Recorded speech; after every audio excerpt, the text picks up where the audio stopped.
Prenez la Renault Zoé, la voiture électrique la plus vendue en France. Greffez-lui les éléments d'une Formula I et vous obtiendrez un cocktail détonnant, le concept car Zoé e-Sport.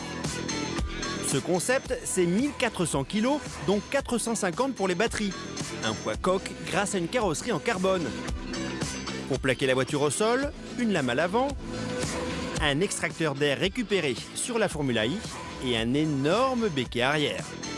À l'intérieur, ambiance course avec 2 sièges baquets, des harnais de compétition et un volant rectangulaire, lui aussi emprunté à l'Idams. À son volant, un pilote de renom, Nicolas Prost. Mais alors, que vaut ce concept car face à la référence des GT, la Porsche Carrera GTS? Notre terrain de jeu, le circuit de l'Ouest parisien, les 460 chevaux de la Zoé face aux 450 chevaux de la Porsche. Le duel s'annonce serré. Pour les départager 2 épreuves, le 0 à 100 km/h et le tour de piste. Allez, c'est parti pour le 0 à 100 km/h. Je me suis bien mis en mode Sport Plus avec la molette. Bien évidemment, on éteint la clim. Procédure launch control, à fond sur la pédale de frein, à fond sur la pédale d'accélérateur. Regardez là, c'est écrit launch control.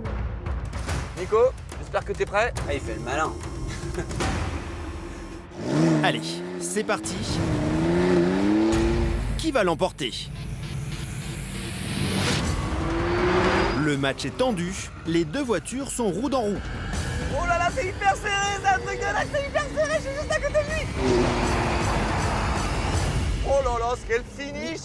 Ce 0 à 100, franchement. Avec une demi-seconde d'avance, grosse surprise, c'est la Zoé qui s'impose. Mais alors, quels sont les secrets de cette Renault capable de battre une Porsche? Alors en fait, lors de la première réunion où on s'est consulté, la demande a été très simple, faites-vous plaisir.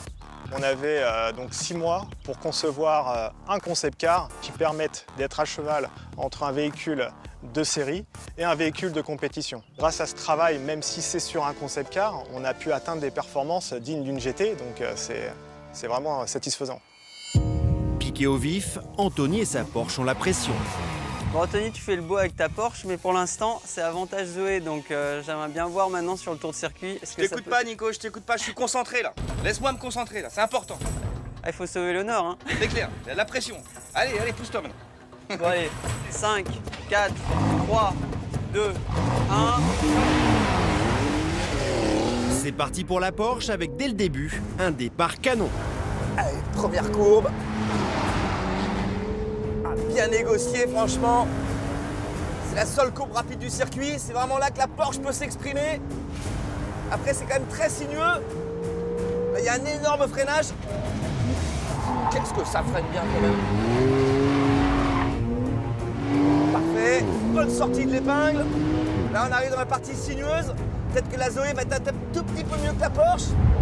C'est quand même une partie très très lente. Dernier mètre à parcourir, Anthony donne tout. Wouh! Dernier virage. Nickel. Le temps à battre, 57,07. La Zoé peut-elle faire mieux? Bon, je suis assez fier de mon temps. J'espère que t'es bien chaud, parce que 57,07 à battre, je sais pas comment tu le sens, mais moi, ça va être dur pour toi. Ouais, on va tout donner. T'as intérêt de bouger. Un temps canon, mais Nicolas a l'air sûr de lui. Dès le début, il bénéficie du couple instantané de l'électrique et prend lui aussi un excellent départ. Ouais, pas mal, ça se sent juste au bord de l'herbe. Nicolas prend tous les risques, vitesse maximum 205 km/h. Il y a le gros frein. Là, on peut pas en mettre beaucoup plus. Allez, vite sur les gaz. La Zoé est légèrement en retard, mais rentre dans la partie lente du circuit, là où le couple de l'électrique peut faire la différence. On utilise tout, hein, les vibreurs, tout ce qu'il faut pour aller vite. Allez, dernier virage, 59,08, la Zoé est battue. C'est pas très différent d'une voiture thermique, sauf qu'il n'y a pas de boîte de vitesse, donc c'est comme un grand kart avec juste un accélérateur, un frein. Donc pour piloter, c'est sympa parce qu'on se concentre que sur le volant et les 2 pédales. Il n'y a pas d'embrayage, il n'y a pas de vitesse à changer.